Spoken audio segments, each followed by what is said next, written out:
तो मतलब मुद्दा सबसे बड़ा है, आप एक मुद्दे पे बात क्यों नहीं कर रहे हो? सबसे बड़ा मुद्दा है कि कल अमेरिका ने हमारे 205 लोग बिल्कुल। एक मिनट, एक दर्शक, सर ये सबसे बड़ी खबर, एक तस्वीर मैं आपको दिखाऊंगा स्क्रीन पर।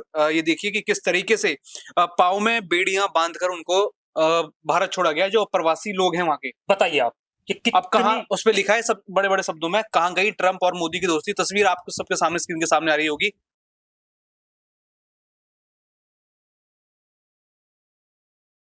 नमस्कार दर्शकों, स्वागत है आपका आज के हमारे मिनी पॉडकास्ट में, जिसकी चर्चा का विषय होगा दिल्ली चुनाव। और एक तरीके से ये एग्जिट पोल तो नहीं कहेंगे, लेकिन हमारा खुद का एक आकलन होगा कि दिल्ली में किसकी सरकार बनने वाली है, सबसे ज्यादा वोट बैंक किस तरफ झूलता हुआ नजर आया, और किसको पूरी दिल्ली को किस पर विश्वास है कि कौन अपनी सरकार बनाएगा, कौन इनकी जरूरतें पूरी करेगा या दिल्ली का विकास करेगा। सबका साथ सबका विकास टैगलाइन के साथ तो नहीं, लेकिन इस बार दिल्ली को बदलाव चाहिए है, बदल के रहेंगे के साथ बीजेपी आई। और कहा जा रहा है कि उनकी लहर इस बार काफी मजबूत है। हालांकि ये लहर हमने 2020 के चुनावों में देखी, क्योंकि 2019 में बड़ी प्रचंड बहुमत से बीजेपी केंद्र में आई थी, तो लगा कि इस बार केजरीवाल का काम तमाम शायद वो कर दें, लेकिन ऐसा नहीं हुआ। यही कुछ हाल 2015 के चुनावों में भी था, लेकिन दोनों चुनावों में पटकनी खाने के बाद बीजेपी इस बार बड़ी जोरों शोरों से तैयारी कर रही है। अपने सांसदों तक को उन्होंने जो है विधायक का चुनाव लड़वाया, जिसमें प्रवेश वर्मा हो चाहे रमेश बिधूड़ी हो, दोनों ने कड़ी टक्कर मुख्यमंत्री पूर्व मुख्यमंत्री दोनों को दी। कालका जी सीट हो, नई दिल्ली सीट हो, यानी हर सीट पर कड़ी चुनौती बीजेपी देती हुई नजर आई। लेकिन बीजेपी किन सीटों पर नजर आ सकती है या फिर दिल्ली के चुनाव किस तरीके से प्रभावित करेगी, ये जानने वाली बात है।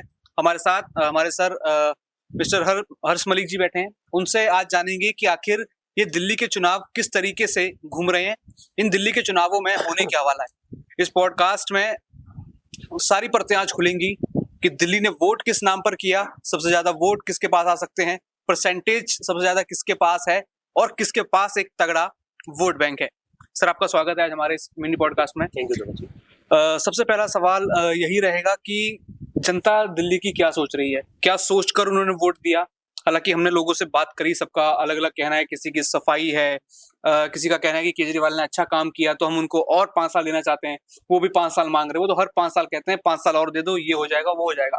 लेकिन बीजेपी ने इस बार कैसी टक्कर दी, कैसा आपको माहौल नजर आया? देखिए, सबसे पहले तो एक बात हमें समझनी होगी, जब नेता होते हैं तो वो वादों पे टिके होते हैं। वो पब्लिक को किस तरह से अपनी तरफ रुझान दे सकते हैं, पब्लिक को अपनी तरफ कैसे खींच सकते हैं, सबसे बड़ी बात ये होती है। और नेता ये चाहता है कि उनकी बात सुने, और पब्लिक को किस तरह से वो बेवकूफ बनाते हैं, इसमें स्पष्टीकरण ये है कि हर एक जो है एक के पीछे चला, भेड़ चाल चल रहे थे। अगर केजरीवाल जी ने बोला 2100 रुपए देंगे, तो वहीं कांग्रेस सामने आके कहते हैं जी हम इतने पैसे देंगे। वहीं पर आम आदमी पार्टी के साथ साथ बीजेपी कहती है हम इतने पैसे देंगे। मतलब मुद्दे थे ही नहीं किसी के पास, कोई भी पैसे थे बांटने के लिए। सबसे बड़ी बात ये थी कि अब की बार के चुनाव में लोग बड़े कंफ्यूज थे, क्योंकि मुद्दों पे अब की बार ये जो चुनाव लड़ा गया मुद्दों पे नहीं लड़ा गया। ये सिर्फ इस चीज के कि लोगों को लुभाना कैसे है, लोगों को किस तरह से अपने तरफ खींचना है, इन मुद्दों पे ही चुनाव लड़ा गया है। और इनका अगर मैं पब्लिक की बात करूं, काफी बार हमने पब्लिक से बात किया, लोगों के जाकर टटोलने की कोशिश करी कि वोट किसको दे रहे हैं। लोगों को ये समझ ही नहीं आ रहा था कि वोट दे किसको रहे हैं। बस ये था कि ठीक है जी दे के आएंगे, वोट हमारा अधिकार है, दे दिया। सरकार की बात नहीं है, सरकार किसकी बनेगी पता नहीं है। अभी तक भी स्पष्टीकरण ये नहीं हो रहा कि सरकार किसकी बना रही है। बस ये है जी दे दिया जी, वोट है, मेरा वोट खराब नहीं हो जाए।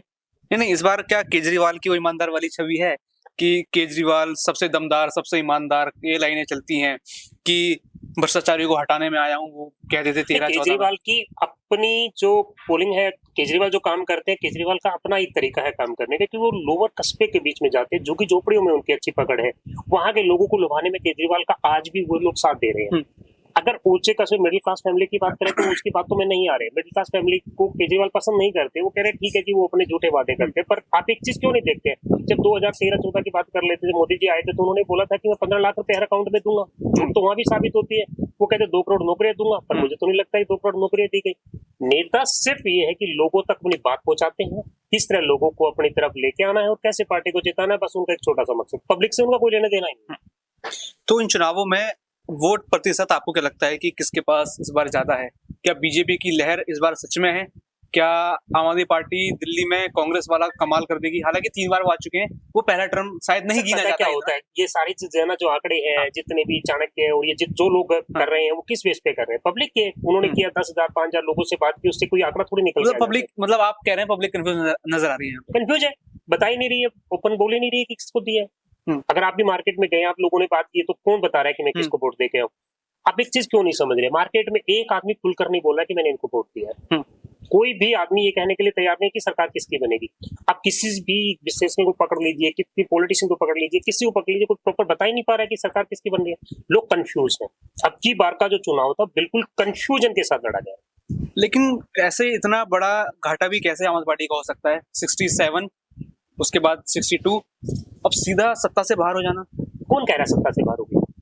ये बात किसने कही है अभी तक? लोग कह रहे हैं एग्जिट पोल आप देखेंगे तो, एग्जिट पोल तो पहले भी एग्जिट जुटाए पोल हैं। 52 सीटें बीजेपी को दे रहे हैं। वो तो पहले भी देते रहे, वो तो पहले भी उन्होंने कहा जी अब क्या बीजेपी की सरकार बननी है, कब बनी है? नहीं, मैं 15-20 की कंपैरिजन करूं। सर मैं कह रहा हूँ कि आप बताइए ना, एक आंकड़ा मेरे को बता दो, किसने सरकार बनाई एग्जिट पोल पे आज तक? एक भी बता दो आपकी दुनिया में हो तो। एग्जिट पोल क्या है? बोल देते हैं जी इसकी सरकार।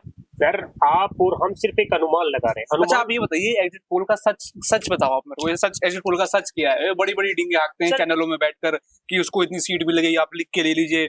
कई तो हमने देखा 2024 के चुनाव हुए, कई एग्जिट पोल के जो लोग हैं वो टीवी पर रोते नजर आए।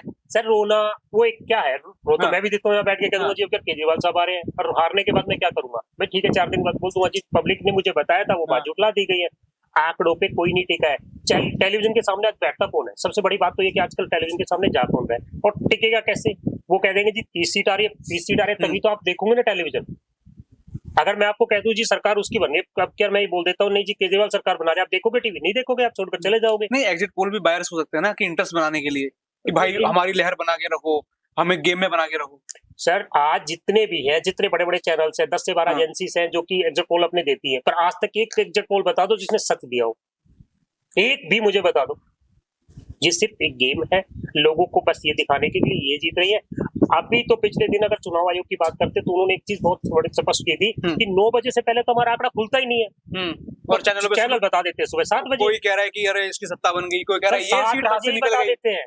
बताइए कितना इंटरेस्टिंग। कोई कहता है कि ये सीट हाथ से निकल गई, कोई कहता है कि इसका नुकसान हो गया, ये नेता ये हो 7 गया। बजे मैं तो कहता हूँ कि पेटियां खुल रही है, जब वोटिंग स्टार्ट होती है वो 9 बजे होती है, और वो 7 बजे बता देते हैं जिसकी टिकट है। ऐसा मतलब ये हो गया, इलेक्शन ऑफिसर उठाए अभी अभी कंबल से, दिखता है अरे सरकार बन गई, अभी तो मैंने काउंटिंग शुरू ही नहीं की। बना देते हैं, बना देते हैं। चैनल्स का ये हिसाब किताब है। दिल्ली के अगर चुनाव की बात करें, दिल्ली का चुनाव जब की बार है वो मुद्दों की लड़ाई नहीं थी, सिर्फ फ्री की रेवड़ी की बात करें। पहले भाजपा ने अपना क्यों स्टेटमेंट बदल दिया? अब एक बात बताइए, भाजपा ने जब चुनाव की बात हो रही थी तो पहले रेवड़ी रेवड़ी बोल रहे थे, तो बीच में बाद में अपने आप को क्यों रेवड़ी में डाल लिया भाई? 300 रुपए बढ़ा दिए खुद से, क्यों? उस टाइम तो रेवड़ी नहीं बोली, और कहा कि अगर फ्री बस, जितने भी फ्री बिजली मिल रही है वो स्कीम हम भी चलाएंगे, हम उनको डिसकंटिन्यू नहीं करेंगे। केजरीवाल ने बहुत अच्छी स्टेटमेंट दी थी, उन्होंने कहा था जी जो मैं दे रहा हूँ वही बीजेपी दे रही है और वही कांग्रेस दे रही है। तो आज चुनाव सिर्फ इसी चीज पे कि कौन जितना ज्यादा लोगों को लुभा सकता है, कौन कितने वादे कर सकता है। पूरे होना तो बात की बात है, पूरे कौन करता है? ना मोदी जी ने किए, ना केजरीवाल साहब करेंगे, ना दूसरी सरकार कर रही है। भाई वादे किए है ना, वादे करने में तो कुछ लगता नहीं है, पर उसको पूरा करने में टाइम तो लगेगा। सबने साकार करेगा कौन जनता के? कोई नहीं करेगा, राजनीति ऐसी है। तो ये जो ये मैं स्याही हमने आपने सबने वोट दिया, नीली स्याही मैं नहीं देता जी, मैं स्पष्ट बोलता हूँ, देता ही नहीं। चलिए हमने दिया, ये जो नीली स्याही है, ये नीली स्याही बस पार्टियों का ही इतिहास बदलेगी, पार्टियों को ही बदलेगी, या आम जनता की किस्मत भी बदलेगी? सर देखिए, चुनाव का एक अपना वजूद है। आज आम पब्लिक अपनी सुख सुविधा चाहती है। अगर स्कूल बनाए, केजरीवाल साहब कह रहे हैं मैंने स्कूल बनाए, ठीक है जी, ट्रांसपोर्ट फ्री है, आप देख रहे हो 3 साल से ट्रांसपोर्ट फ्री है, लोग फिर भी कह रहे हैं जी आप हमारे स्वाभिमान को ठेस पहुंचा रहे हो, फ्री क्यों कर रहे हो? अगर वो फ्री कर देते तो फंस गए, अगर वो पैसा ले रहे तो फंस गए। 200 यूनिट फ्री कर दी, लोग कहते हैं जी हम कौन से गरीब हैं, हम देने में सक्षम है, हम दे सकते हैं, तो दो ना भाई, मना कौन कर रहा है? तो फिर इसमें क्या कहना चाहिए था कि जो सक्षम है वो पैसे दो, जो नहीं हो फ्री लो? तो ये तो केजरीवाल साहब कह ही रहे हैं। नहीं वो तो लोगों ने नहीं, बीजेपी आप देखो ना, मेरी बात सुनो, महिलाएं बस में चलती हैं, कोई 1 लाख कमा रही हैं, वो भी फ्री जा रही हैं, कोई 1 रुपए नहीं कमा पा रही बेचारी, वो भी फ्री में जा रही है। बताओ किसके पास आंकड़े हैं 1 लाख रुपए कमाने? सरकार चाहे तो क्या डाटा नहीं निकल सकता? नहीं, डाटा सरकार के पास यही काम थोड़ी है, सरकार वादा कर सकती है ना, वादा करने में है। अब सरकार ये थोड़ी देखेगी आपकी सैलरी कितनी है, किसकी सैलरी कितनी है, ये तो कोई पैराग्राफ कहीं पर एक फिगर नहीं दिया ना कि आपकी सैलरी हमारी सैलरी कोई हमने ये प्लेटफॉर्म थोड़ी पोर्ट पे डाल दिया जी, पता चल गई। तो फिर बजट कैसे तय होगा कि 12 लाख कौन कमा रहा सर बजट की बात कर रहे हो, बहुत अच्छी बात है। है? 12 लाख कौन कमा रहा है, कैसे तय होगा? मैं एक बात कर रहा हूँ, 12 लाख रुपए कमाने वाले हिंदुस्तान में है कितने लोग, मुझे ये बताइए। तो क्यों ये ढोल सर ताशे मैं बजाए एक जा बात रहे पूछ रहा हूँ कि 12 लाख कमाने, सर हिंदुस्तान के अंदर 2 करोड़ लोग टैक्स देते हैं, हैं? हाँ, और 8 करोड़ उसमें से 8 करोड़ ऐसे जो जीरो बैलेंस दिखाते हैं, जी मेरे पास पैसा नहीं है, टैक्स भर रहे हैं। 2 करोड़ लोगों में से 8 वो निकल वही गए, नो प्रॉफिट नो लॉस वाले। सर वही है, तो दे कौन रहा है? अब 12 कह रहे जी 12 लाख पे आपको कोई टैक्स नहीं देना। अरे मैं कहता हूँ 12 लाख 12 लाख आए कितने तो लोग, सही। सर 1 लाख रुपए महीना कितने लोग कमाते हैं हाँ। हिंदुस्तान में? अगर 1 लाख रुपए कमाने वाले लोग हैं तो आप 80 करोड़ लोगों को 5 किलो अनाज दे क्यों रहे हो? मैं तो एक ही क्वेश्चन कर रहा हूँ सरकार से, अगर आप इतना पैसा कह रहे हो हिंदुस्तान के पास जी पैसे की कमी नहीं, हिंदुस्तान बहुत अच्छा खेल रहा है, बहुत बढ़िया है, 12 लाख के ऊपर आपने टैक्स माफ कर दिया, तो 80 करोड़ लोगों को आप 5 किलो अनाज क्यों दे रहे हो? वो लोग कौन है? उनको आप किस उसमें ढांचे में लेके जा रहे हो? फ्री ग्रेविडी वाले। अब हिंदुस्तान को एक, मैं ये पूछ रहा हूँ कि वो 80 करोड़ लोगों को 5 किलो अनाज एक आदमी को मिल रहा है, क्या एक आदमी का एक महीने का खर्चा 5 किलो अनाज है? वो डाटा कैसे आया? सरकार बताती है जी, हमें तो पता है, सरकार बताती है। तो डाटा मतलब सरकार अपने हिसाब से निकाल लेगी ना। सर सैलरी का डाटा थोड़ी दे देगा कोई, किसका डाटा? सर प्राइवेट जॉब में आपकी सैलरी क्या है वो कौन तय करेगा? गवर्नमेंट डाटा दे सकती है ना, गवर्नमेंट के पास जो गवर्नमेंट के डाटा वही तो आपको देगी, प्राइवेट एजेंसी थोड़ी इस चीज को तय करती है। अगर हिंदुस्तान के अंदर जितनी भी एजेंसीज है जो लोग प्राइवेट जॉब कर रहे हैं उनका डाटा कहाँ से आएगा हमारे पास? आप ये चीज बताइए, सक्षम है या नहीं है, वो कैसे पता लगाओगे? तो 12 लाख वाला चला हुआ है तो ढोल नगाड़े सर, लोगों को- बिना वजह बज रहे हैं। सर लोगों को रुझाना है, बस अपनी तरफ रिझाना है और रिझाकर वोट लेने हैं। 12 लाख का आंकड़ा, 12 लाख में जी 8 लाख रुपए भी है, उसमें 8 लाख रुपए दिए। अब वो 8 लाख वाले कौन है मेरे को नहीं पता, 12 से 14 लाख 15 लाख रुपए वाले कौन है मेरे को नहीं पता। तो लोगों को एक अपने चुनाव के बीच में बजट क्यों लेके आए? 4 दिन पहले क्यों बजट आया ये? आप एक चीज लेकिन बताइए, इस 4 बजट दिन में पहले क्यों आया? इंटरेस्टिंग चीज मैंने क्या देखी, चुनाव दिल्ली के भी हैं, अब आने वाले टाइम में बिहार के भी हैं। दिल्ली के लिए सर बिहार के लिए तो पहले घोषणा कर मैं दी। बताता हूँ, पोस्टर कितने बड़े बड़े लगाए हैं कि दिल्ली अब नहीं सही, बदल के रहेंगे, दिल्ली में मोदी बदलाव लाएंगे। बजट में क्या है सर दिल्ली 12 के साल से क्या कर रहे थे लिए? दिल्ली में मोदी जी? बजट के लिए क्या आया? 12 साल से क्या कर रहे थे मैं पूछ तो रहा हूँ, आप मोदी जी से पूछते रहे हैं कि 12 साल में क्या कर रहे थे। मोदी जी ने भी कहा था जी मोदी की गारंटी है, सारी चीज में तो मोदी जी गारंटी देते हैं, गारंटी हमें तो बता दो कौन सी पूरी कर दी। और बिहार में इनको फोकस बेटी करना है। बचाओ बेटी, सर आपने एक नारा बहुत अच्छे सुना था, बेटी पढ़ाओ और बेटी बचाओ। बेटी बेटी पढ़ाओ और बेटी बचाओ, ये कुछ और एक बार थोड़ा गड़बड़ हो गई थी। चलिए हाँ, बताओ। एक बार मोदी ने गड़बड़ कर दी थी, बोलते हैं। चलिए वो डिस्कस नहीं सर, करेंगे, वो देखो क्या पता किस अभी गुरु कोई है। कार्रवाई हो जाएगी हमारे ऊपर, हम तो छोटे आदमी हैं। कार्रवाई नहीं, जो बात है वो है उसकी बात नहीं है, वो सेंटेंसेस गलत निकल सकते हैं, आप और हम भी वो गलती कर सकते हैं, बट उनका विजन बिल्कुल क्लियर था कि ऐसा होना चाहिए। पर देश के अंदर आज जो अत्याचार बेटियों के ऊपर हो रहा है, दिल्ली सोशल मीडिया पे आप देख रहे हैं, उसके ऊपर कितना एक्शन हो रहा है। देश के हिंदुस्तान के पहलवानों को रोड पर आना पड़ गया था। ये भी दिल्ली से जुड़ता है। वो कहते हैं कि दिल्ली में कानून व्यवस्था नहीं है। कानून व्यवस्था किसके हाथ में? होम मिनिस्ट्री के हाथ में। होम मिनिस्टर कौन है? अमित शाह। सरकार केंद्र में किसकी है? बीजेपी की। तो आप इल्जाम अरविंद केजरीवाल पर कैसे लगा सकते हैं? सर आज मैं ये बता रहा हूँ, 80% लोगों को तो यही नहीं पता कि केंद्र सरकार के अधिकार क्या है और स्टेट गवर्नमेंट के पास क्या अधिकार है। आधे लोगों को पता ही नहीं है। दिल्ली आधी स्टेट है जो सेंट्रल गवर्नमेंट के अंदर आती है, और आधी जो है वो स्टेट गवर्नमेंट के अंदर आती है। 2 हिस्से दिल्ली के हैं। हाँ। कुछ हिस्सों के अंदर एलजी की पावर्स आती है, पर कुछ हिस्सों में आपने देखा होगा कि सीएम की पावर्स आती है। लोगों को यही नहीं पता कि लॉ एंड ऑर्डर किसके अंडर आता है। लोगों को सिर्फ वोट है। अगर पीडब्ल्यू वर्क है तो उनको यही नहीं पता एनडीएमसी क्या काम करती है और डीएमसी क्या काम करती है, क्योंकि तो नई दिल्ली का कई सारा इलाका एनडीएमसी खुद संभालती है यहाँ पे। सर मैं तो आपको ये कह रहा हूँ कि दिल्ली के अंदर, पूरी दिल्ली की बात कर रहा हूँ, लोगों को यही नहीं पता कि सर सेंटर के अंदर क्या अधिकार है और स्टेट के क्या अधिकार है, किसके अंडर क्या काम आता है। बस बोल दिया, लोगों ने सुन लिया और वोट दे के आ रहे। तो जो ये दिल्ली के चुनाव है, इसमें सबसे बड़ा वोट बैंक क्या लगता है आपको? कौन लोग हैं? मुस्लिम हैं, सिख हैं, झुग्गी बस्ती वाले हैं, मिडिल क्लास हैं, अपर मिडिल क्लास हैं, या फिर सर कल जो वोटिंग हुई है कितने अंधविश्वास है? सर कल जो वोटिंग हुई है उसमें कितने % लोगों ने वोट किया? 50 पॉइंट समथिंग लोगों ने किया। 50% लोग वोटिंग हुई है, और सबसे कम वोटिंग मानी जाती है, नहीं अदरवाइज 60, 65, 62 तक लोग पहुंच जाते हैं, पर 60% हुई है। कहीं जगह आपने झगड़े देखे होंगे, बहुत। सीलमपुर मान लीजिए, और 1-2 जगह सौरभ भारद्वाज ने कल एक लगाया था कि खुद ही बरस पड़े डीएसपी पे। अब एक छोटी सी बात समझिए कि अगर आप चुनाव प्रक्रिया को फॉलो कर रहे हैं तो झगड़े क्यों हो रहे हैं? कल एक ये भी इल्जाम लगा था किसी पार्टी के ऊपर कि बुर्का पहनाकर वोट डलवा रहे हैं। आम आदमी पार्टी के ऊपर लगा था। कल ये भी, अरविंद उससे केजरीवाल पहले अरविंद केजरीवाल ने वो prove किया था कि प्रत्याशी ही बूथ के बाहर पहुंच गए। आप बताओ ना, प्रत्याशी बूथ के बाहर पहुंच मैं ये कह रहा हूँ जी, influence कर रहा है उससे एक चुनाव आध पहले तो आपने देखा होगा वीडियो वायरल हुई थी सोशल मीडिया पे, कुछ शेमा लोग- देसी के मैनेजर की। बताइए, मैनेजर की नहीं थी, शायद आपको इन्फॉर्मेशन पूरी नहीं है। वो कोई आदमी थे जो वीडियो बनाकर पुलिस वालों तक पहुंचे, पुलिस वालों ने उनको गिरफ्तार कर लिया। बताया यही है, उस वीडियो में बताया यही गया था। फिर? वो परत आप खोलेंगे, वो मेरे को पता है, लेकिन बताया यही गया था कि वो उनके पीए हैं और पैसे बंटवाए जा रहे हैं। सर एक बात बताइए, मैं तो ये कहता हूँ कि एक दूसरे पे ऊपर इल्जाम लगाना है, आप मेरे ऊपर इल्जाम लगा दो, मैं आपके ऊपर इल्जाम लगा देता हूँ, पब्लिक किसको ज्यादा बेवकूफ समझती है उसके ऊपर वोटिंग हो जाएगी। यही हुआ ना, शीश महल का मुद्दा आया, शराब का मुद्दा आया। अरे भाई साहब, कोई भी पार्टी आई है, पब्लिक के लिए आप क्या कर रहे हो हमें तो वो बता दो। आम पब्लिक को क्या देने वाले हो, हम वो जानना चाहते हैं। नहीं, हमें अगर- मतलब नहीं है कि आपने क्या किया क्या नहीं किया, हम ये चाहते हैं आम पब्लिक के पास आपके पास क्या है। अगर आम आदमी पार्टी पिछड़ती भी है तो आपको क्या लगता है कौन सा मुद्दा होगा? भ्रष्टाचार का मुद्दा ज्यादा होगा जो अरविंद केजरीवाल के ऊपर पूरी पार्टी के ऊपर लगे, या फिर कई वादे नहीं पूरे हुए, कई जगह पानी अच्छा नहीं है, कई जगह सड़कें अच्छी नहीं है?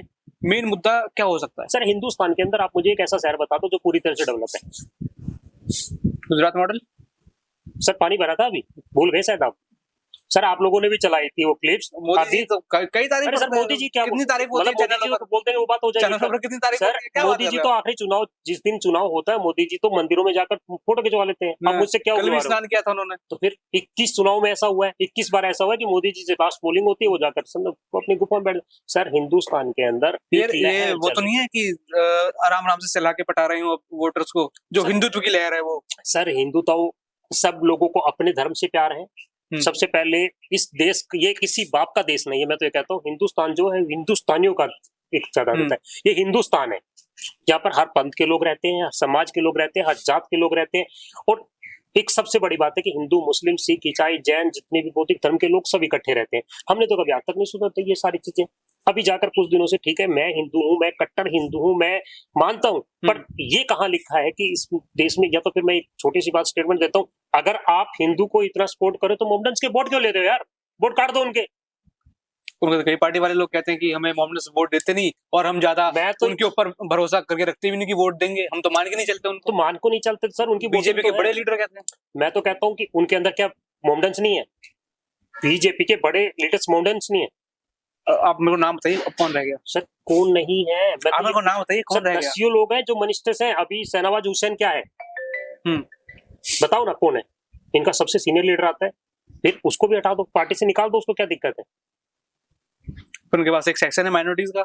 तो सर वही तो बात है ना, आप खुद एक हिंदू मुसलमान के लेकर आ रहे हो, दूसरे दूसरे लोगों को लेकर आ रहे हो, तो उससे आप क्या साबित करोगे?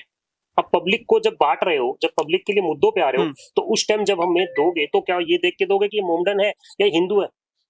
तो मतलब मुद्दा क्या? सबसे बड़ा है, आप एक मुद्दे पे बात क्यों नहीं कर रहे हो? सबसे बड़ा मुद्दा है कि कल अमेरिका ने हमारे 205 लोग, बिल्कुल। एक मिनट, एक दर्शक सर ये आपको सबसे बड़ी खबर, एक तस्वीर मैं आपको दिखाऊंगा स्क्रीन पर। ये देखिए कि किस तरीके से पाँव में बेड़ियां बांधकर उनको भारत छोड़ा गया, जो प्रवासी लोग हैं वहां के। बताइए आप कि अब कहाँ उस पे लिखा है सब बड़े बड़े शब्दों में, कहाँ गई ट्रम्प और मोदी की दोस्ती? तस्वीर आपको सबके सामने, स्क्रीन के सामने आ रही होगी। अब सर आपका क्या रिएक्शन है इसके ऊपर? इससे बड़ी बेइज्जती क्या हो सकती है? अमेरिका ने हमारे 205 लोग उस प्लेन में भेजे जिसमें वो सामान ढोते थे। 205 लोग हथकड़ियां, पाँव में हथकड़ियां, हथकड़ियां पहनाकर। सर इससे बड़ी शर्म की बात एक देश के लिए क्या हो सकती है? कहाँ गए मोदी जी? उसके ऊपर एक्शन होना चाहिए था। कहाँ गई ट्रम्प की दोस्ती और मोदी जी की दोस्ती? अब की बात ट्रम्प और ये वो सारी चीजें कहाँ गई? तो लोगों को बेवकूफ कैसे बनाना है इन लोगों को आता है। लोगों को देने के लिए कुछ है नहीं। लोग आज भी वैसे ही हैं जो 10 साल 20 साल पहले थे। आज भी हम सिर्फ यही है कि हम स्ट्रगलर हैं और स्ट्रगल कर रहे हैं। लेकिन ये क्या है कि वहां ट्रम्प जीत रहा है लेकिन नाच हमारी गली का श्यामू रहा है। सर यही तो दिखाया जा रहा है ना। मैं भी तो इन मुद्दों पे बात कर रहा हूँ। अरे आप बेसिक मुद्दों पे जाओ ना। आज हमारी जनसंख्या, आज अगर ट्रम्प वहां का बन गया प्रेसिडेंट, हमारी गली के श्यामू जो नाच रहा है, ढोल नगाड़े बजाते हुए, लड्डू बांटते, उसको क्या मिल रहा है? मूर्खता है, मूर्खता है। हमारे पास दिखाने के लिए है नहीं। आज हमारी गली मोहल्ले में जाओ, क्या हो रहा है आप खुद जाके देखिए। हमारे गवर्नमेंट हॉस्पिटल का क्या हाल है जाके देखिए। गली में पानी भरा है, सीवरेज खुले पड़े हैं, उनको ठीक कराने की जिम्मेदारी किसकी है? सरकार तो सेंटर में भी होगी, तो सेंटर की सरकार का कोई वो नहीं है, स्टेट गवर्नमेंट की सरकार का कोई वो नहीं है। वो भी तो जाके उनका काम है भाई। आपने वोट लिए हैं, इलेक्शन के टाइम पे सारी चीज कैसे याद आ जाती है? 5 साल कहाँ थे आप? सो रहे थे क्या? जब इतने भारतीय भेजे गए अमेरिका से, तब क्यों नहीं फोन किया गया ट्रम्प को? वॉर रुकवा दी गई है, हुआ कि पापा ने वॉर रुकवा दी। सर अगर आपको देखो टॉप लिस्ट में अभी भी हिंदुस्तान की छोड़िए 10वें नंबर पे भी नहीं है। पावरफुल कंट्रीज में नंबर 10 पे भी नहीं आ रहा। इजराइल जैसे देश है जो 10वें नंबर पे, हम तो उसमें भी बाहर हो गए। तो क्या बात कर रहे हो? अपना घर संभालो ना, अपने लोगों को, अपने देश के लोगों को जरूरत क्या उसको पूरा करो। आज हमारे देश में गरीबी कहाँ है? अब जाओ ना गली मोहल्ले में, आप उस गली मोहल्ले से निकल के हम सब गली मोहल्ले, हम झुग्गियों में जाके झुग्गियों में गए, झोपड़ियों में गए, लोग कह रहे हैं सब ठीक है, हमको तो वो दे दो जो हमें जरूरत है, हम तो किसी को भी वोट दे देंगे, हमें जरूरत दे दो। सर वोट तो पब्लिक ने, वोट देने का अधिकार है, पब्लिक वोट देगी, पर बेचारों को यही नहीं पता कि हम वोट किस कैंडिडेट को दें। किस नाम पे देगी। आज वादे करते हैं, वो 2500 दे रहा है, वो 2000 दे रहा है, वो 6000 दे देगा जी, वो दे दे। अरे भैया दोगे किसको और कब दोगे? हम तो जानना चाह रहे हैं। पहले सपना दिखाया था मोदी जी जब सत्ता में आए थे पहली बार, याद करो, ये कहते थे 70 साल वर्सेस 5 साल, 15-15 लाख तो यूं ही बांट देंगे। सर 70 साल वर्सेस 5 साल का नारा दिया था। वो 5 साल कहाँ गए मुझे समझ नहीं आ रहा। मोदी जी ने बोला था अमृतकाल हो गया ना सर, अमृत महोत्सव तो बनाते रहते हैं। अमृतकाल हुआ सर, अमृत महोत्सव बनाते रहते हैं, उन गरीबों के रोजी रोटी का। नोटबंदी का अमृतकाल हुआ, कोविड में लोगों की जान गई। मोदी जी ने बहुत काम किया है, वो तो क्या उनकी बात। ये अमृतकाल में नहीं गिनते आप? अमृतकाल ही है सर, अभी अमृतकाल चल रहा है, तभी लोग भूखे मर रहे हैं सर। बहनों के साथ शोषण हो रहा है अमृतकाल में, लोग भूखे मर रहे हैं अमृतकाल में। हॉस्पिटल के बाहर जाके देखिए कितनी लंबी लाइन है अमृतकाल में। उन लोगों का देखो जो 2 वक्त की रोटी नहीं मिल पा रही है, ऐसे कितने परिवार है। अब जाओ ना मेट्रो सिटीज को छोड़कर थोड़ा गांव की तरफ तो एक बार कर लो। मैं आपको एक पहले क्लिप दिखाता हूँ, दर्शकों को भी दिखाता हूँ एक क्लिप। ये आप क्लिप देखेंगे तो इसमें कल हम चुनाव जब कर रहे थे, वोटिंग हो रही थी पोलिंग बूथ पे, हमने लोगों से बाहर बात करी। एक व्यक्ति कहता है, आप सुनिए पहले। लेके आया आज ना, देश एक गलत सिस्टम की तरफ चल रहा है। मेरी सोच जो है, आज डर लगता है कि एक भीड़, दिल्ली, राजधानी दिल्ली में, हाँ, डर लगता है कि एक भीड़ तो नहीं आएगी। मैं काम करने जा रहा हूँ, मेरी बेटी है, मेरी वाइफ है, वो सुरक्षित कहाँ पर रह सकती है? वो सुरक्षा कौन प्रदान कर सकता है? लालच में मुझे 1000, 500, 2000 में मेरी बेटी की इज्जत तो दाव पे नहीं लगा सकता। मैं कम से कम अपनी वाइफ को मरते हुए तो नहीं देख सकता, क्योंकि मैं, वो ये कहते हैं कि मेरे को डर लगता है कि मेरी बहन बेटियां बाहर निकलेंगी तो ना जाने कौन सी एक भीड़ आएगी जो उनकी, जो भी उन्होंने कहा कि उनकी रक्षा मैं कैसे करूंगा, तो मेरे को बीजेपी चाहिए।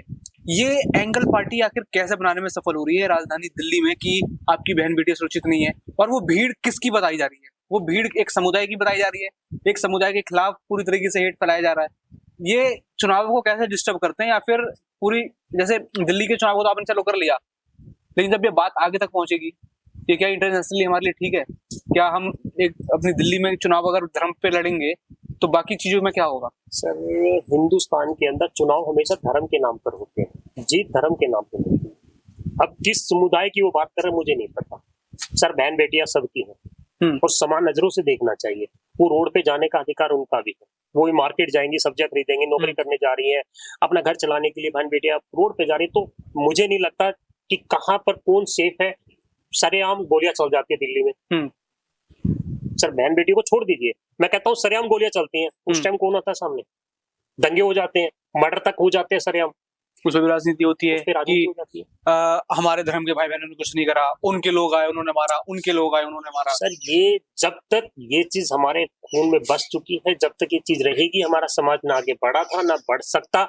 हमें इस मानसिकता से बाहर निकलना पड़ेगा, अपने अधिकारों को समझना पड़ेगा, अपने आसपास के जो माहौल है उसको अच्छा करना पड़ेगा, तब देश खुशहाल हो सकता है। उससे पहले अगर हम नेताओं के बातों में घुस गए तो मैं जरूर ये कहूंगा कि आने वाला समय इससे भी ज्यादा बुरा वक्त होगा जो जिस दौर से आज हम गुजर रहे हैं। सिर्फ मानसिकता बदलनी होगी। देश को खुशहाल बनाने का काम नेताओं का नहीं है, उन पब्लिक का है जो वहां पर रह रहे हैं, उन लोगों का है जो आस पड़ोस के लोग हैं। अगर वो माहौल वहां पर अच्छा बना के रखते तो नेता क्या करेंगे उसमें। चलिए, अब दिल्ली चुनाव जो हमारा मेन मुद्दा था उस पर आते हैं। हालांकि चुनाव की इर्द गिर्द सारी बातें घूमती हैं, हमने कोई वैसी बात नहीं करी, लेकिन अब क्या लग रहा है, परसों नतीजे आने वाले हैं 8 तारीख को, क्या हो सकता है उसमें? सर नतीजे में सीधी सी बात है कि सरकार जो बनाने वाले हैं वो केजरीवाल साहब बनाएंगे, क्योंकि 100% श्योर है आप? हाँ मैं श्योर हूँ। वो तो बीजेपी तो 52%। सर कौन नहीं कर रहा है? कांग्रेस भी कह रही है हम सरकार बना रहे हैं, पूर्ण बहुजन से नहीं, सरकार एग्जिट बना पोल रहे हैं। जो दिखा रहे हैं, मैं तो वो कह रहा हूं। एग्जिट पोल को छोड़ दीजिए सर, अगर 10 लोग बोल देते कि सरकार बना रहे हैं तो मतलब बन गई। एग्जिट पोल कौन से सही है आज तक? मैं वही तो कह रहा हूँ, मैं बार बार आपसे पूछ रहा हूँ, एक एग्जिट पोल बता दो ना जो सही साबित हुआ है। तो चलिए फिर, अगर केजरीवाल जीत गए, जीत का कारण क्या होगा? वही फिर बात आ जाती है। इस चुनाव सर उन्हीं बात पे फिर आप इस चुनाव में आपके सामने मुद्दे थे, आपने कवरेज दी है, मार्केट में गए हो, आपने भी देखा बीजेपी क्या मुद्दे हैं, मुद्दे तो थे ही नहीं, मुद्दे नहीं थे, एक फेस था बस, ठीक है जी ये ज्यादा दे रहा है वो ज्यादा दे रहा है, जिसने जिसको पकड़ लिया एक धुन थी उसमें लोग चलते रहे। लोगों को मैंने भी कल लोगों से बात की, मैंने वोट किसको दे के आया, कह रहा जी उसको दे के आया हूं, मतलब किन मुद्दों पे, कह रहा ये नहीं पता। और जब आपने उनसे पूछा क्यों, तो उस क्यों का जवाब ये था कि मुझे नहीं पता। कह रहा जी बस दे आए, लोग कह रहे थे उसको दे दो, अब क्या फायदा हो जाएगा, और हम दे के आ गए। मतलब बदलाव वाले तो नहीं है ये, अब बदलाव तो दिल्ली में करेंगे बदलाव। सर देखिए, देश आज से पहले भी कांग्रेस थी, बहुत बड़ी पार्टी थी, सबसे पुरानी पार्टी है, इतने साल राज किया, आज उसका दौर बिल्कुल ऐसा चल रहा है कि जिसका एक कैंडिडेट नहीं उठने पर जीतने पे है। तो ऐसा नहीं है, जो उदय होता है वो अस्त भी होता है, एक सीधी सी बात है। आज राजनीति, मैं आपसे एक क्वेश्चन कर रहा हूँ, आप मुझे एक बताइए ना, आज मोदी जी कह रहे मेरी गारंटी है, तो बीजेपी कौन है सर? मैं तो इस बात का जवाब आपसे पूछ रहा हूँ। वो तो ये होगा ना कि पार्टी, मैं आपसे एक क्वेश्चन कर रहा हूँ, आप मुझे इस चीज का जवाब दे दो। मोदी कह रहा है जी मोदी की गारंटी है, तो बीजेपी कौन है मुझे ये बता दो बस। लोग कहते हैं BJP equal to Modi, Modi equal to BJP. Sir आपसे लोगों की बात नहीं, मैं आपकी राय पूछ रहा हूँ कि सर एक पार्टी किसके ऊपर सूट पे, कोई भी पार्टी होती है, पार्टी बड़ी है देखिए या एक व्यक्ति बड़ा, मुझे ये बता दीजिए। देखिए यहाँ पर जो मेरे को लगता है एक व्यक्ति को बड़ा बनाया जा रहा है। हाँ, तो मैं भी तो वही उनको ही हर जगह, आप मैं पेट्रोल पंप चला जाऊं, मैं कहीं चला जाऊं, एक तस्वीर मेरी नजरों से नहीं हटती। सर कैमरे उनसे अच्छा कैमरा फेस किसी का हो ही नहीं सकता। कल भी अगर आपने देखा हो तो संगम पे गए, पर काफी बार कपड़े बदले गए उनके बीच में 3 से 3 घंटे के बीच वो ये एक फोटो है प्रधानमंत्री जी की, मैं कोई ऐसा मजाक नहीं उड़ा रहा हूँ, लेकिन वो एक फोटो ऐसी है, मैं कहीं चला जाऊं वो मेरी नजरों के सामने से नहीं हटती। सर यही तो है वो देश के, और ऐसी ब्रांडिंग वाला पीएम शायद ही आज तक मिले हों। सर देखो मोदी जी का अपना एक ऑरा है, पूरा है, वो जहाँ जाएंगे वो हमारे देश के पीएम है, हम उनके रिस्पेक्ट करते दिल से, इज्जत देते हैं, ठीक है। पर इतनी एडवर्टीजमेंट, अगर वो इतना पैसा खर्च करके लोगों को सिर्फ अपना चेहरा चमकाने में, तो मैं कहता हूँ उससे कुछ पैसा बचा के हिंदुस्तान के लिए आप कॉलेज खोल दो, हॉस्पिटल खोल दो, यूनिवर्सिटीज बना दो, बच्चों का भविष्य सुधर जाएगा। सर हिंदुस्तान पहले भी ऐसे ही लड़ रहा था, आज भी लड़ रहा है, लोग मरे जा रहे हैं, बच्चों के पास एजुकेशन नहीं हो पा रही है, गरीब लोगों के पास बच्चे पढ़ नहीं पा रहे हैं, उनके लिए आप क्या करने वाले हो? बड़े बड़े हजारों करोड़ रुपए का प्रोजेक्ट आप लगा देते हो। मैं कहता हूँ सर 100-200 करोड़ रुपए में एक यूनिवर्सिटी बन जाएगी, स्कूल कॉलेज खुल जाएगा, वो क्यों नहीं खुलवाते? और खुल भी जाते हैं तो वहां पर ना टीचर होते हैं, ना इंफ्रास्ट्रक्चर ठीक होता है, बिल्डिंग खड़ी कर दी, बस बात खत्म, ना सरकारी कुछ हायरिंग ही नहीं है अभी। और मैंने इन चुनावों में एक पोस्टर देखा था दिल्ली का, दिल्ली चुनावों को लेकर बीजेपी का, कि देश में क्या विकास, अब दिल्ली की बारी है। मतलब देश दिल्ली से दूर कैसे? सर दिल्ली में विकास कहाँ है मुझे तो पता नहीं, और देश में कौन सा विकास हुआ हमें बता दो। नहीं, फिर अगर पूरे देश में आपने किया है, दिल्ली ही क्यों छोड़ दी? दिल्ली इसलिए छोड़ दी कि अरविंद केजरीवाल के हाथ में थी दिल्ली, तो अरविंद केजरीवाल कहते हैं तो मेरे को काम नहीं करने देते हैं, एलजी आ जाते हैं, मोदी जी आ जाते हैं, अगर मैं लड़ लूं तो उठा के जेल पटक देते हैं। सर एक बात बताइए, मैं एक छोटी सी, आपने अभी पिछले दिनों एक मुद्दा बताया था, बहुत बड़ा मुद्दा खेला था कि केजरीवाल जो है सोने की टॉयलेट सीट है। अरे सर दिखानी चाहिए थी ना, आपके पास थी तो क्या बुराई थी दिखाने में? बीजेपी ने बड़े लोगों को दिखाया था कि जी अरविंद केजरीवाल के घर में सोने की टॉयलेट सीट। अरे भाई साहब इतना गोल्ड की सीट है उसके घर में, तो भाई साहब दिखाओ ना, हमें भी देखने के बड़े हम भी चाहत रखते थे कि दिखा तो दो। और ऐसा दुनिया में कौन बड़ा बेवकूफ होगा तो सोने की सीट पे लैटरिन करना? भाई साहब उसके गहने बनवा लेता, लैटरिन करने के लिए सोना है क्या? सर 1 लाख रुपए तोला हो रहा है सोना, अगर 5 किलो के तो भाई साहब कितने के हो गया बता दो। बस इतने महंगे सपने अभी तो हम नाम तो नहीं देख रहे अभी। मैं यही कह रहा हूँ सर, और कुछ बोल देते हैं, वो तो केजरीवाल जी जैसे बड़े व्यक्ति दे सकते हैं, और कुछ बोल देते हैं। अच्छा एक सीएम के घर, हाँ सर देखो एक, नहीं आप सुनो, आप अभी एक बात याद आ गई, अरविंद केजरीवाल भी कहते थे कि 5-5 एसी हैं सिर्फ दीक्षित के घर में, इतने पंखे क्यों लगा रखे हैं, कुत्तों का खाना क्यों इतना ज्यादा आ रहा है। उन्होंने भी तो ऐसी बखेड़ा खड़ा किया था। सर देखिए वो उस टाइम राजनीति में आए थे, उनको राजनीति का कुछ नहीं पता था, पॉलिटिक्स का पी भी नहीं पता। मैं ये नहीं मान सकता सर, जिस आदमी को पॉलिटिक्स, जिस व्यक्ति ने अकेले बीजेपी कांग्रेस को एक साथ साफ कर दिया, उसको पॉलिटिक्स का पी नहीं पता होगा क्या? बात आज आप कोई कैंपेन स्टार्ट कर दो, जब लोगों को, आप भोले वाले लोगों को रुझाना ही तो है, आप कुछ शुरू कर दो। एक छोटी सी बात है, शीला जी ने देश दिल्ली के अंदर विकास किया, सब लोग कह रहे हैं, ये सारे हर बच्चा कह रहा है कि जी दिल्ली में अगर विकास हुआ तो शीला दीक्षित ने किया। ये चीज आप भी मानते हैं या नहीं मानते, मुझे बताइए। हाँ, फ्लाईओवर्स जो है रोड स्ट्रक्चर के हिसाब से और बसों के हिसाब से मैं क्या मान सकता हूँ, मान सकते हो। तो उसके बाद क्या विकास रुक गया? आप मुझे बताइए ना, क्या उसके बाद विकास बंद हो गया? बोलो ना आप। उसके बाद तो ये है कि जो सिलेबस करके गई बस उसी पर केजरीवाल ने साइन मारे हैं। सर वही साइन प्रोजेक्ट मारे चल रहा है। नहीं मारे, मैं आपसे पूछ रहा हूँ क्या फ्लाईओवर बढ़े या नहीं बढ़े? दिल्ली में मेट्रो का काम काफी हद तक बढ़ा है। मेट्रो बढ़ गया, एक चीज तो आप मान रहे हो। हाँ। स्कूल अच्छे हुए या नहीं हुए? स्कूल जितने मैंने अभी तक देखे हैं सब मेरे को पहले से अच्छी कंडीशन में मिले, क्योंकि मैं भी condition दिल्ली के सरकारी स्कूल में पढ़ा हूँ। मैं बेंच पर नहीं बैठ के पढ़ा हूँ, मैं दरियों पे बैठ के पढ़ा हूँ। आज क्या हाल है सरकार? आज स्कूल में बेंचेस हैं, सब चीजें अच्छे हैं, स्मार्ट क्लासेस है, स्कूल की बिल्डिंग अच्छी है, हम्म। टॉयलेट बने हुए। सरकारी स्कूल में टॉयलेट तक नहीं होते थे, दीवार के साथ खड़े लेकिन होते। नहीं, अभी भी मैंने दिल्ली के कई इलाके देखे हैं जिसमें कमी बढ़ती है। सर मैं ये नहीं कहूंगा कि सब कुछ सुपर फाइन है। अच्छा एकदम से सब कुछ अच्छा। सर आपके पार्क लगा लीजिए, मोहल्ले क्लिनिक में पार्क में कभी आज तक जिम देखी थी आपने? बताइए ना, 10 साल में, 10 साल से पहले चले जाइए, कभी आपने जिम देखी हमने थी? पार्क नहीं देखे थे, अच्छे उसमें पार्क घास नहीं देखी थी। आज मोहल्ले के जो पार्क है उसमें सर, तो हमने घास तक नहीं देखी। आप जिम की बात कर रहे हो, कहाँ पे? सर हमने आज तो अपने पार्क में घास नहीं देखी, आप जिम की आज बात कर रहे हो। आज क्या देख रहे हो? जिम देख रहे हो? आज देख रहे हैं हम जिम। तो कहाँ से डेवलप हुआ है, नहीं हुआ डेवलप? वो जिम ये- बने भी हैं, फिर टूटे, फिर बने सर हैं। ये डेवलप हुआ है, नहीं हुआ?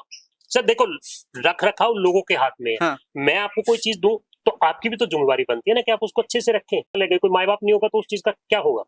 बसें नहीं आई, नहीं आई, बसें आई, इलेक्ट्रॉनिक बस आई।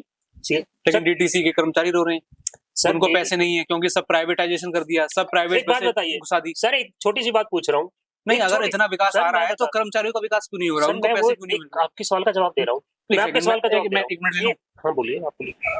करीब 10,992 सिविल डिफेंस के लोग बेरोजगार बैठे हैं, जो बस मार्शल थे।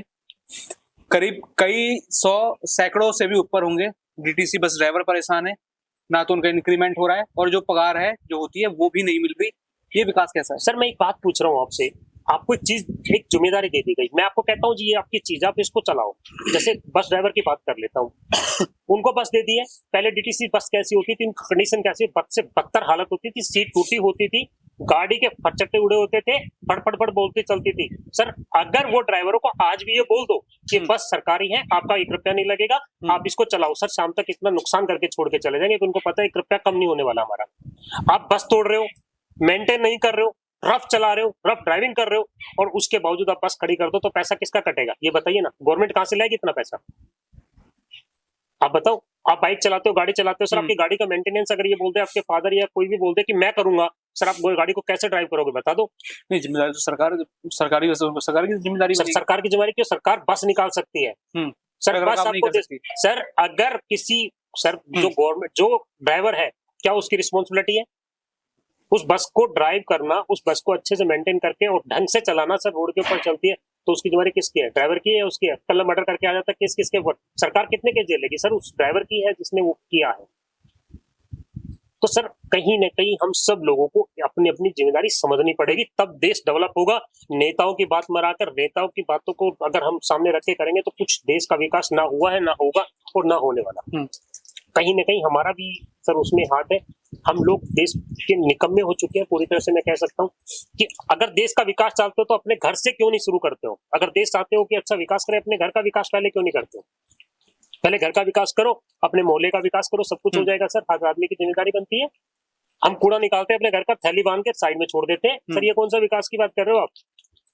सर हिंदुस्तान के अंदर नहीं, मैं कहता हूँ कि जो दिल्ली के अंदर कूड़ा निकल रहा है, अंबर लगा पड़ा है। ये भी एक बड़ा मुद्दा। अरे सर वो कूड़ा जाएगा कहाँ? एक जगह तो बता दो, कहीं तो इकट्ठा होगा।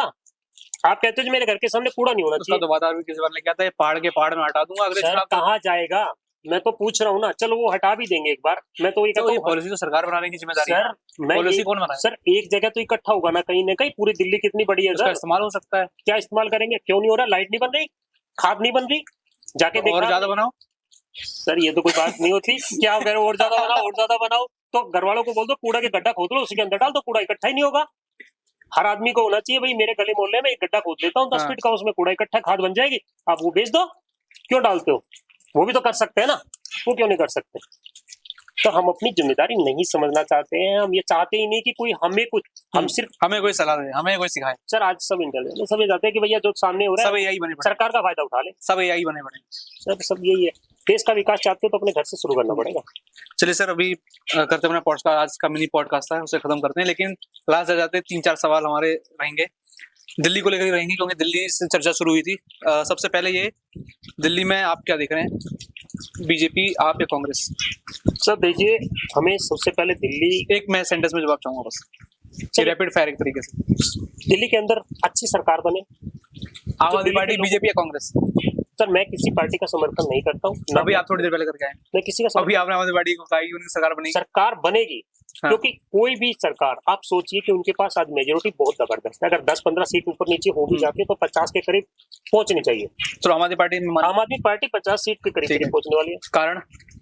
सर मैंने आपको बताया ना, लोग दिल्ली के अंदर लोगों ने विकास को देखा है, लोगों ने विकास देखा है, लोगों ने बस फ्री ली है, उनका इलेक्ट्रिसिटी कम हुआ है, उनके बच्चे अच्छे शिक्षा ले रहे हैं। अगर वो भ्रमित होकर कहीं गलत वोट दे रहे हैं तो उनकी कमी है, बट लोगों ने देखा है और इस चीज को समझा भी है कि अरविंद केजरीवाल ने दिल्ली के अंदर विकास किया है। कितनी सीटों का अनुमान आप बताते हैं? 50 के करीब। अगर एक बड़ा सवाल कांग्रेस की याद आ गई मेरे को, हालांकि कोई कांग्रेस की याद नहीं ले रहा, ना पूछ रहा उनको। अगर कांग्रेस दिल्ली में अच्छे से चुनाव लड़ती तो क्या बीजेपी को फायदा होता? सर बीजेपी को पूरा फायदा हुआ है। अगर कांग्रेस तैयारी अच्छे से करती है और कांग्रेस, सर देखिए कांग्रेस की अपनी तैयारी चल रही है, हाईकमान अपनी उसमें है और कोई अपनी कमी छोड़ता नहीं है। ये मानकर आज भी बैठ चुके हैं, मेरे ख्याल उनके हाईकमान ये मानकर बैठ चुके हैं कि अभी हमारा वक्त नहीं आया, सही समय नहीं है, सभी समय आने पर हम अच्छा चुनाव लड़ेंगे। सर ये उनकी गलत फहमी है। देखिए, चुनाव के आखिरी दिन प्रियंका गांधी आई, तो क्या प्रियंका गांधी और राहुल गांधी का सही इस्तेमाल इन चुनावों में हो सकता था? इस्तेमाल मतलब प्रचार के लिए सर उनको? देखो, एक चुनाव हाईकमान से अगर ऊपर से मोदी साहब ने रैलियां की, 2 रैलियां की, अमित शाह ने 8 से 10 रैलियां की, बाहर से मंत्री बुलाए गए, बाहर से मंत्रिमंडल आया, पूरा कैबिनेट लगा हुआ था, सब कुछ चुनाव के ऊपर लगाया हुआ था, तो ऐसा क्या है कि कांग्रेस नहीं कर सकती? नहीं, कांग्रेस मॉडल पेश नहीं कर सकती थी, जो उनके जिन राज्यों में उनकी सरकार है वहां का मॉडल पेश नहीं कर सकती थी? कर सकती है, क्यों नहीं कर सकती? वो तो वो जाने, अब उनकी दिक्कत है। सर हम तो चाहते हैं कि अच्छी सरकार बने, अच्छे से उनको विकास देने वाली सरकार बने, लोगों की सोच को समझने वाली सरकार बने। अब वो बुलाना वो उनका मुद्दा, बुलाए ना बुलाए उनकी सरकार है सर, हम थोड़ी उनको सजेस्ट कर सकते हैं। चलिए, देश का विकास चाहते हो तो देश के विकास के साथ, विकास धारा के साथ जुड़ो, देश के लोगों के साथ जुड़ो, उनके मानसिकता को पढ़ो, उन लोगों के विकास के लिए सोचो, तब देश उज्ज्वल भविष्य होगा सर। बातों से नहीं होने वाला, बातें तो बातें ही है। चलिए, बिल्कुल आज की जो हमारी बातें आज ही समाप्त होती है। दिल्ली चुनाव को लेकर हमने कई सारी बातें करी। अनुमान हमारा एक तरीके से आप देखेंगे, इस तरफ बीजेपी का अनुमान है, इस तरफ कांग्रेस का अनुमान है और इस तरफ आम आदमी पार्टी का अनुमान। हम एक अनुमान बता रहे हैं, एग्जिट पोल हम आपको नहीं बता रहे। जो हम मानते हैं, जो सर मानते हैं, एक अनुमान है कि कौन सी पार्टी कितना है, कितना वोट शेयर उनके पास है और कौन से वोट बैंक पे उनकी ज्यादा पकड़ इन चुनावों में मानी जा रही है। तो यह था आज का हमारा मिनी पॉडकास्ट। आपको कैसी लगी आज की चर्चा, कमेंट करके जरूर बताएं। और भी अगर ऐसे पॉडकास्ट आप लगातार चाहते हैं तो कमेंट में यस करके भेजें। अगर आपको ये जानकारियां अच्छी लगती हैं या फिर ये चर्चा अच्छी लगी तो कमेंट करके, लाइक करके हमारी वीडियो को शेयर करें और चैनल को जरूर सब्सक्राइब करें। धन्यवाद।